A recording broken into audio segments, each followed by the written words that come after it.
வணக்கம் சொந்தங்களே. தினம் ஒரு தகவலில் இன்றைக்கி நான் சொல்ல போகிறது ஒரு முக்கியமான விஷயம்தான். இப்போ சமீபத்தில் பார்த்திங்கன்னா, இப்போ 2 நாள் 3 நாளாக தர்பூசணி, இங்கே எங்கள் சேலத்தில் வந்து கோசா பழம்னு அதை சொல்லுவோம். தர்பூசணி, அப்புறம் அதுக்கு ஆங்கிலத்தில் ஒரு பேர் வாட்டர் மிலான் அப்படின்னு சொல்லுவாங்க.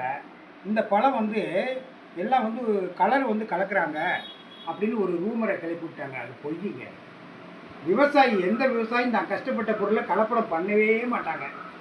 வியாபாரிக்கு விற்றாங்கன்னா வியாபாரியும் அந்த மாதிரிலாம் செய்ய மாட்டாங்க. விளைச்சலே அப்படி தான் வரும். நான் இதை எதுக்கு சொல்கிறேன்னா, சேலத்தில் மேட்டூர் பக்கத்தில் மேச்சேரின்னு ஒரு ஊர் இருக்குது. அங்கே இது நிறைய தரபூரா வெறும் இந்த கோசப்பழம் தான் அங்கே விளையும்.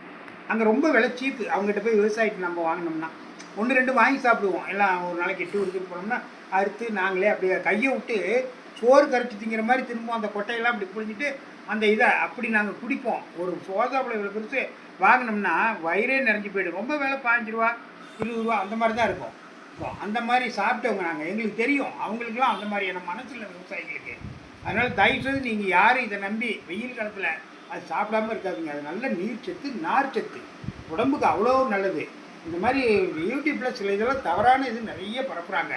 அதை யாரும் நம்பாதீங்க. நம்மளாம் அதை வாங்கணும்னா தான் விளைச்சல் பண்ண விவசாயிகளுக்கு அது ஒரு இது.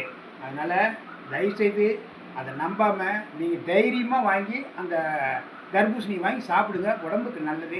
நாளைக்கு வேறு ஒரு இதில் உங்களை சந்திக்கிறேன். பாய்.